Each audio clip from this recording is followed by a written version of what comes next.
Welcome to the Business of Government Hour TV, a video companion to our flagship radio program. I'm Michael Keegan, your host.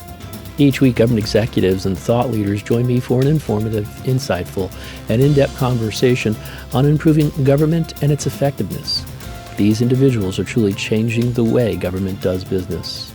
What are the benefits of pursuing enterprise risk management, ERM, and how has the Internal Revenue Service used ERM? I'll explore these questions and so much more with Tom Brandt, Chief Risk Officer at the IRS. Take a look, take a listen, download the entire interview at Podcast One, iTunes, and at businessofgovernment.org.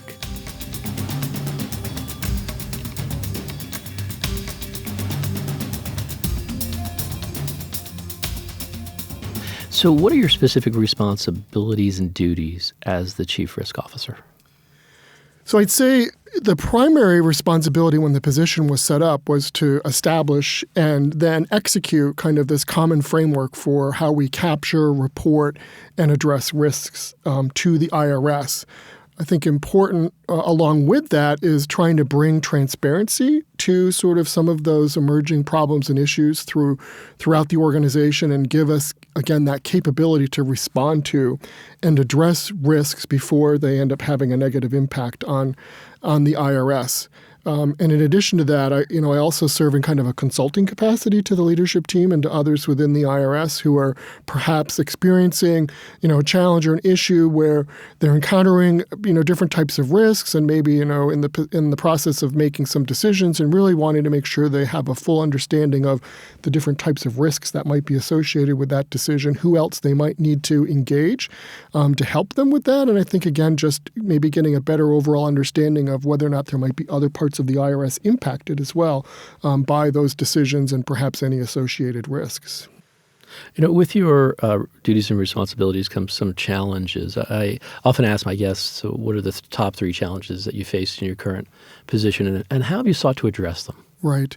Well, if I think back across, and I've been in this position now for about 5 or 6 years as the Chief Risk Officer, and when I think back across that time period, I think some of the major challenges, of course, are finding time, getting everybody to find time to set aside to be really deliberately thinking through and focusing on risk. Because we're all busy, and in many times we're dealing kind of with what's right in front of us. So I think trying to make time to have the leadership team think about those things that could happen, not necessarily the things that are happening, I think that can be a bit of a challenge. But given, some of the issues that we went through at the IRS back in 2013 and 2014, I think the team recognized the importance of really setting aside that time to really plan for and prepare and try to get ahead of other potential problems or issues. I think something else, too, is that there's a natural tendency, I think, for most people in most organizations of, not necessarily wanting to share perhaps bad news. And so trying to create that environment where people feel comfortable pointing out problems and raising concerns in a way that, everybody feels comfortable and that we're actually appreciative of knowing about that and hearing about that while there's still time to do something about it, is an area that we've, I think, focused a lot of attention. And in particular, our former commissioner and our current commissioner have, I think, emphasized that time and time again with the leadership team and in their town hall meetings with employees and managers about, sort of this notion that everybody needs to be a risk manager. And if that we're going to be successful in what we're doing here, we really need everybody to be kind of on the lookout for, risks and things that could go wrong. And maybe the other item, too, and this, I think, is part of the culture at the IRS historically, is that there's a very strong desire to fix problems before raising them. So, if we find something that's not working, strong interest in sort of fixing that before sharing it. But given how quickly things can escalate, really, I think in today's environment from an issue to, a crisis, we really have to sort of change that I think, stance and recognize that it's important as soon as we see something that might be going off track that we probably need to raise that. And even if we've got it under control and we're working to address it, just having that awareness can perhaps give the leadership team or others, some insight or ability if there's other connections that we need to bring in or other parties that need to be involved, that we're doing that sooner rather than later. That's great. So you said 6 years, right? You've been in this role, and obviously you came from another part of IRS. Right. So what has surprised you most during your time as CRO? Well, part of it is just the ability of the IRS to continue to get things done. The time that I've spent in CRO position, again, has coincided with this period of significant reductions in the agency's budget and the agency's staffing. And of course, at the same time, we were charged with, still implementing the rest of the Affordable Care Act, still implementing, other legislative provisions. And then, of course, most recently we had the tax reform law that was passed. All of those things being, put into place at a period where the agency's capabilities really have, I think, shrunk in terms of people and resources. But, to the IRS's credit, we are able to marshal people and attention and our resources and get things done. And so we were able to get, all of those legislative requirements implemented. And even if we think, for example, in tax reform, which when that was passed, we had a, almost non-existent window to implement those provisions because they took effect, it was passed in late December and those provisions basically took effect the following month. IRS had to, reprogram hundreds of, lines of code and do untold number of forms and guidance, et cetera. All that had to be done to be ready for the next year's filing season. And then, of course, we get up to the beginning of that filing season, and then what happens? The government shuts down, right? It's a perfect storm. Right, but even with all of those events, the IRS still was able to, I think, deliver a relatively seamless filing season. And again, just the ability of the IRS to get things done, even in a period where we've lost a significant number of staff and resources. Who was leading the IRS? Was that John Koskinen or is it Danny? John Koskinen? So John Koskinen from 2014 until 2018, okay. Right? And then Charles Rettig is the commissioner now, and then Danny Werfel was the acting commissioner during that period of transition. Yes. There are various definitions of risk. So what is risk, and why is risk so often viewed in negative terms? And can it have a positive sense to it too? Right, yeah. Yes, it can. I think risk just in itself is uncertainty, not knowing how something is going to turn out. And we take risk every day, making our decisions even on how we're going to commute to work. We don't necessarily know unless we've taken the time to go look at the apps or we're using, listening to the news carefully. But, around here in D.C., you think you're on a route that's clear and you end up being stuck in traffic. So it's kind of just that uncertainty of how things are going to progress. But then, risk management is really what are those tools and those techniques and the approaches that you can take to actually better understand what are the potential risks that could occur, and then kind of what are the methods and steps that you can take to either minimize the impact of that risk if it did occur, or even figuring out alternatives. I think that question you had around why is risk often viewed in such negative terms as kind of a factor of the environment that we operate in. And, in the federal sector in particular and in the public sector overall, it's just a nature of the positions we hold that when something goes wrong, it gets a lot of attention. And it gets a lot of attention very quickly. So, oftentimes what we've seen across government and here in D.C. is that when, something does go wrong, there's a, rapid, jump to figure out, point fingers and not, maybe necessarily take the time to truly understand what, has happened. So I think that just creates an environment where people are a bit more risk averse just because of the consequences of, a risk event occurring. And of course, that can be headlines in the newspaper, it can be hearings, it can be audits, et cetera. So, I think that's part of what creates that negative view. But in order for agencies to innovate and for us to change and for us to improve, we have to try new things. And so we have to take risk to actually grow the organization and expand our capabilities. So there is kind of that upside that you're not going to achieve those innovations if you don't take risk. I think what's important for us in that space is to be very clear around kind of what is the full scope of risk that we're taking, and then kind of what are the capabilities we're putting in place to monitor variance, right? So that if we want to accomplish a certain thing by a certain time frame, are we carefully monitoring if things are going off course so that we can then take steps to get ourselves back on course before we've gone so far down the road that, we've got a lot of sunk cost and we haven't got much to show for it. And then that's what creates kind of, I think, some of that negative, reaction around, government operations overall. Mm-hmm. So you mentioned earlier in the previous segment, enterprise risk management, ERM. Could you tell us what it is and how, more importantly, how does it differ from the traditional approach to risk management? Right.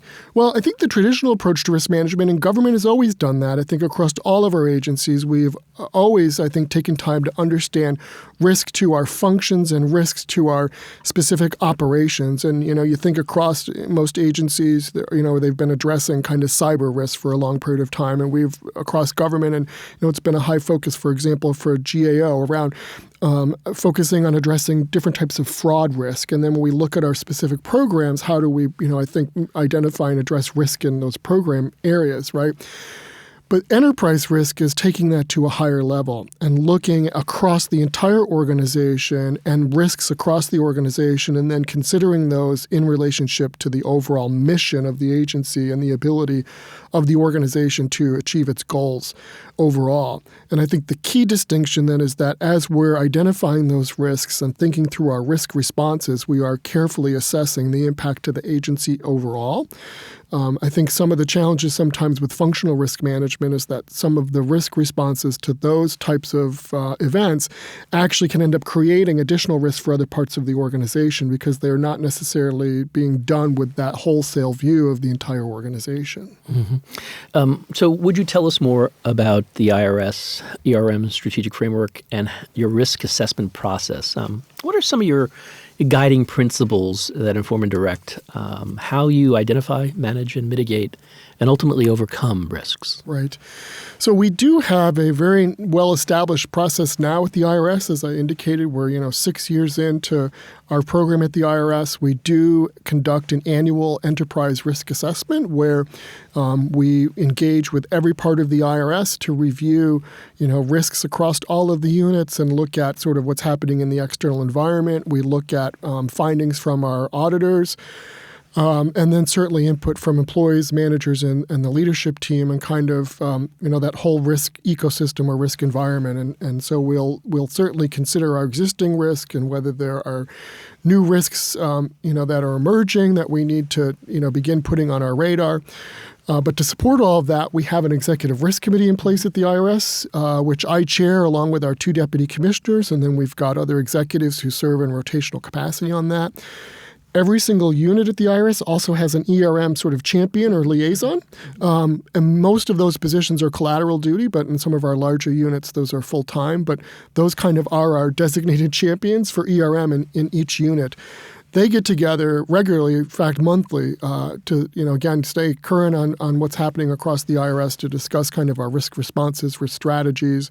But they also, comprise our risk working group. And then we've also incorporated kind of that whole process into our performance management process as well as our business performance reporting so that we're regularly monitoring and tracking our enterprise risk. So it's not just a matter of we go through this exercise and create an enterprise risk list and then we're done. That isn't going to get you very far. The key is then what are you doing in terms of putting in place risk response strategies, and then how are you monitoring that throughout the course of the year? So, one of the things I was wondering is how have you, and you kind of alluded to it, but how have you integrated ERM principles in the agency's strategic planning efforts? But more importantly, how does it inform day-to-day operations? Right. So certainly the top risks to the IRS were an input into the development of the 2018 through 2022 strategic plan at the IRS. And I think as that plan was being put together, I think one of the key considerations was what initiatives can the IRS undertake to help improve our mission delivery, to help improve service to customers, to help enhance kind of the way we approach enforcement, our use of data analytics, and how we can make the organization more efficient. All of those kind of objectives, part of the planning that went into that was thinking through how, as we're setting those up or deciding on our initiatives, are we also at the same time going to be able to try and minimize the likelihood or potential for risks associated with those events. When we sort of switch, though, over to sort of the day-to-day operations and how does that get built into, what we're doing on an everyday basis, I think there the key element is incorporating the consideration of risk into critical decision-making. and making sure that we're attuned to a broader view of risks and that we've engaged, with other parts of the organization that may be affected by our risks. And we've, implemented a tool at the IRS, something we call our Risk Acceptance Form and Tool, or RAFT. And it's actually a sort of a decision-making document, and it helps, I think, walk through kind of the key factors that should be considered as we're making some of the most critical decisions for the agency, and making sure then that we're also identifying other stakeholders that might be impacted by those decisions and that we're giving them an opportunity to weigh in. And so I think that consideration of risk and critical decision-making is how we've kind of also integrated ERM into the day-to-day sort of operations of the agency itself. That's great. So, what are some of the benefits of pursuing ERM within IRS, but also across the federal government? Yeah. Well, I think to start with here, it's important to also mention and be clear that, implementing ERM is not going to guarantee that no risk is going to manifest or that there is not going to be another crisis, because ERM itself is not about eliminating risk altogether. And there is really no ability for any organization to provide 100% assurance that something bad won't happen. I mean, the only way really to eliminate risk is to get out of the business of whatever it is you're doing, but that's not really feasible or reasonable for us. But on that note, it's interesting to see kind of what's been happening in California with the power company out there and kind of their step to actually mitigate risk associated with fires by just turning the power off. Right? That is kind of an extreme step, but that I guess that does eliminate risk, but then it does certainly create a whole range of new ones. But the benefits of ERM overall is it does, I think, enable and facilitate increased awareness and understanding of risks, again, associated with the key decisions that you're making. For us, an important factor as well was broadening our understanding and our view of risks. I think historically very attuned to operational risks and programmatic risks, but probably less attuned to reputational risk, right? And that's something that has been very important for us to be, paying attention to and giving consideration to how decisions may be perceived, and really better understanding kind of the stakeholder point of view. ERM as well, I think, can help agencies in how they're, making choices in resource allocation. You can kind of understand where you may have the most significant impact, or kind of, again, those areas that could compromise the ability of the agency to perform or to achieve its objectives, and identifying in an era of constrained resources, if you've got an additional dollar to spend, where might you apply that, because it is either going to help you improve your likelihood of, mission success, or it's going to minimize the likelihood that something bad could happen for the organization or for the people we serve. Be sure to join us next time on the Business of Government Hour TV for another informative, insightful, and in-depth conversation on improving government and its effectiveness. Until next time, it's businessofgovernment.org.